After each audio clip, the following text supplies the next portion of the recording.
They sat me beside the trash cans. Not near them. Beside them. 2 industrial rolling bins that reeked of shrimp and cake scraps, right next to a swinging kitchen door that slammed every 40 seconds. Table 47. My name on a little card. No family label. No +1. Just my name, alone, in the back corner of my brother's 300-person wedding. I didn't cry, I smiled. Because I had receipts. Literal receipts. I stood there for 11 minutes. Then I picked up my purse, walked past the head table where my parents were laughing with the bride's family, and left through the side exit. 20 minutes later, my phone exploded. The bride was sobbing. The caterer was frantic, and my family was in full meltdown. But I have never felt calmer. Want to know why? Drop a comment and tell me where you're watching from and what time it is there. And hit that like button, because what I did next changed everything. Here's how I got there. I'm the older sibling. My brother Ethan is the golden child. Always has been. When he graduated high school, my parents threw him a party and bought him a car. When I graduated, with honors, I got a card that said, "We believe in you." When Ethan picked a college 3 states away, they paid his tuition in full. When I enrolled local to save money, they told me I was so capable, and that I'd figure it out. I did. I worked 2 jobs. I graduated debt-free. I built a career. I'm an event planner. A good one. I've coordinated weddings for clients with 6-figure budgets. I know vendors. I negotiate contracts. I keep spreadsheets for everything. Every invoice. Every email. Every promise. 6 months ago, Ethan got engaged. He called me the next day. His voice was warm, almost apologetic. "I know things have been distant," he said, "but I want you involved. Help me make this day perfect, please." I said yes. A week later, I wired the first payment. $8,000. Venue deposit. My name on the contract as co-host. My parents were thrilled. My mom hugged me at Sunday dinner. "This is so generous," she said. Family helps family. I thought this wedding would finally prove I wasn't the outsider. I was wrong. Because 3 months in, everything changed. First, I got removed from the group chat. No explanation. Just suddenly couldn't see the messages. When I texted Ethan, he said, "Oh, we started a new one. I'll add you." He never did. Then the vendor calls stopped, including me. The florist, the DJ, the photographer I'd referred. All of them started ceasing someone named Claire, the bride's sister. I called my mom. "What's going on? I'm supposed to be co-planning this." She sighed like I was bothering her. We decided to let Claire take over. She has such a good eye. "You're always so busy anyway." "I've already sent $18,000, Mom." Silence. That was a gift, wasn't it? Family helps family. The same line. Word for word. I tried Ethan next. "Hey, can we talk about the planning?" I feel kind of cut out. His text back was short. "Please don't make this about you. It's my day." No acknowledgement of the money. No acknowledgement of the months I'd spent sourcing vendors at a discount. 1 week before the wedding, I got the seating chart by accident. A PDF meant for the coordinator. Table 47. No family grouping. No title. Just my name alone in the back corner. I screenshotted everything. Then I RSVP'd yes. The day of the wedding, I dressed carefully. Tailored navy dress. Hair perfect. Minimal jewelry. I wanted to look like I belonged. I arrived on time. The ballroom was stunning. Chandeliers, white roses everywhere. A live string quartet. I checked in at the escort card table. The coordinator looked at my name, hesitated, then pointed toward the back. Table 47, just past the dance floor. I walked, and there it was. A tiny cocktail table. 2 folding chairs. Wedged between 2 industrial trash bins and a swinging kitchen door that banged every time a server passed. The smell hit me first. Shrimp shells, frosting, something sour. My name card was there, printed in the same font as everyone else's. People walked past. A few distant cousins. An aunt I hadn't seen in years. She looked at me, looked at the table, and her face went tight. "This is cruel," she whispered. Then she walked away. No one else stopped. I stood there. My hands shook. I felt heat crawling up my neck.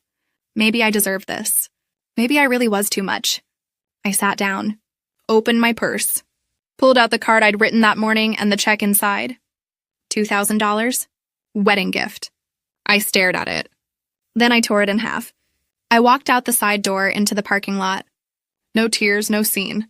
I went to my trunk and pulled out a leather portfolio. Inside, printed contracts, email threads, payment confirmations, everything. The first document was a wire transfer summary. $18,000. Sent in 3 payments over 4 months. Venue deposit, $8,000. Catering deposit, $10,000. Both under my name. Both on my credit card. The second document was the vendor contract. Section 12, Clause B. Co-host authorization required for all service changes, additions, or cancellations. Both our names were on that line. Mine and Ethan's. My parents had signed an acknowledgement form when I sent the first payment. I'd kept a copy. It listed me as co-host and point of contact. I took a photo of the name card next to the trash can, time-stamped. Then I opened the family group chat. The old one still active. I typed one message. I've left. Check your contract clauses. You have 24 hours. I hit send. I didn't wait for a reply. I had one more stop to make. My phone started ringing before I even left the parking lot. Mom. 8 calls in 10 minutes. Ethan sent a voice note. I played it on speaker. Are you serious right now? You're ruining my wedding over a seating assignment? Grow up. I deleted it. Then my phone rang again. Unknown number. It was the wedding coordinator. Hi, I'm so sorry to bother you, but I have a problem. The contract says I need sign-off from both hosts for the final payment authorizations. The dessert bar and champagne tower are both add-ons. I can't release them without your signature. I stayed quiet. The caterer is asking for $4,200 before they'll set up. Your parents don't have it cleared yet. Can you authorize? No, I said. I can't. Okay, she said slowly. I'll let them know. She hung up. 2 minutes later, my mom texted. We'll pay you back after the honeymoon. Stop being vindictive. A cousin I barely knew posted on social media. Some people can't let others be happy. I didn't respond. The ceremony was delayed 40 minutes. Apparently, the bride was crying in the suite. I drove to a coffee shop, ordered a latte, opened my laptop. They thought I wanted an apology. I wanted accountability. I opened my email and scrolled back 4 months. There it was. Subject line, wedding budget and rolls, you're a lifesaver. From my mom. Of course you'll be recognized as co-host. This is a family celebration. We couldn't do this without you. I promise you'll have a speech slot and equal billing in the program. Equal billing. I opened the PDF of the wedding program I'd received the week before. Page 1, parents of the bride and groom. Page 2, bridal party. Page 3, special thanks. My name was in 8-point font at the very bottom. Special thanks to family and friends who contributed. No co-host, no speech, no recognition. I scrolled further. Another email. This one from Ethan. Let's split costs down the middle. I couldn't do this without you. Seriously. I'd printed everything weeks ago. Just in case. Now I forwarded the entire thread to the wedding coordinator with a short, professional note. For your records, contract and payment timeline attached. I BCC'd myself. Then I took a screenshot of my mom's latest social media post. So blessed to give our son the wedding of his dreams. She'd posted it that morning. My money, her credit. Now I knew exactly what to do. The coordinator called me back 20 minutes later. Her voice was quieter, almost careful. I need to tell you something off the record, she said. I waited. Your mom asked us to tell guests that she and your dad were covering all the costs. She said it was for tax purposes. But when I ran the billing, your bank was the one actually paying. I closed my eyes. She wanted the credit, I said. Yes, it all made sense now. This wedding wasn't about Ethan and his bride. It was a showcase. My parents' social circle was massive. Teachers, church friends, country club members. They'd built a reputation as generous, successful, the kind of people who could afford a venue like this. Admitting I'd paid for half would shatter that image. So they erased me, pushed me to the margins, literally. I checked my mom's Facebook again. 43 comments, all of them praising her generosity. You're such amazing parents. What a gift. Goals. I took another screenshot. Then I opened a new email. Subject line, vendor authorization withdrawal. I didn't want revenge. I wanted respect. And I was finally taking it. I wrote 3 emails. 1 to the venue manager, 1 to the caterer, 1 to the florist. All of them said the same thing. I am the co-contract holder and primary payer for the wedding of Ethan and Claire, date of today. Effective immediately. I am withdrawing my authorization for any services beyond what has already been delivered as of 4 p.m. Please confirm receipt and halt any additional charges to my accounts. I attached copies of the contracts, the payment records, and the co-host clause. Professional, polite, no emotion, just facts. I hit send on all three. The ceremony had ended 20 minutes ago. Cocktail hour was underway. That meant dinner, toasts, and cake were already locked in. But the dessert bar, the late-night snack station, and the champagne tower? All add-ons. All unpaid by my parents. All now on hold. I sent one final text to the family group chat. I will discuss repayment and next steps tomorrow. Today, I'm setting a boundary. I will not be erased. Then I turned off my phone. I didn't threaten. I didn't insult. I didn't yell. I just withdrew my consent and my presence. And I went home. I found out later what happened next. Dinner went fine. Toasts went fine. The cake cutting was beautiful. Then the coordinator approached my parents at their table. She was holding a tablet. "Excuse me, I need to speak with you privately." They stepped into the hallway. She showed them the invoice. The dessert bar and champagne tower are both add-ons. The balance is $4,200. It needs to be paid now or the caterer won't set up. My dad pulled out his wallet. "We'll put it on a card." She shook her head. "Your daughter withdrew her authorization. She's the primary contract holder. Without her signature, I can't process this under the original agreement. You'll need to pay the caterer directly, in full, right now." My mom's face went pale. "She what?" "She sent an email 2 hours ago. I confirmed with all the vendors. She's within her rights per Section 12 of the contract." My dad opened his banking app. He didn't have $4,200 in his checking account. My mom tried to argue. The coordinator stayed calm. "I'm sorry. There's nothing I can do." Word spread fast. Guests started noticing.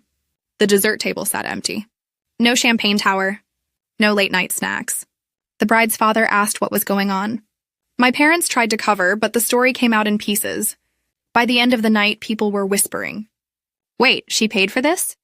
They put her where? Next to the trash cans?" One of the bridesmaids posted a photo of the empty dessert setup with a joking caption. Someone replied asking what happened. The truth came out. My parents were humiliated in front of everyone they'd tried to impress. At 11:58 p.m., my phone buzzed. I turned it back on. 2 texts. "Ethan, I didn't know how bad it was. I'm sorry." The bride. "I never wanted you hurt. I didn't know about the money or the seating. I'm so sorry." I read them both. I didn't reply, not yet. I needed them to sit with it.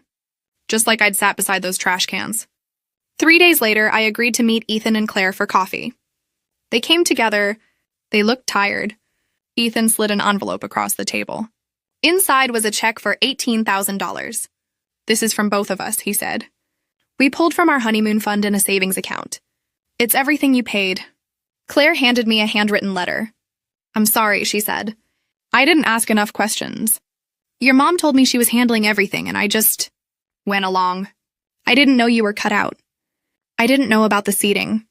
That was cruel, and I should have checked." Ethan's voice cracked. "I didn't stand up for you. I should have. I was so focused on not making waves that I let them erase you. I'm sorry." I looked at the check, then at them. "I accept your apology," I said. "And I'll take the money. But I need space. I'm not ready to go back to how things were." They both nodded. "Whatever you need," Claire said. We talked for another 20 minutes. It was civil, quiet, real. When I left, I felt lighter. My parents sent an email 4 days later. It was mostly defensive.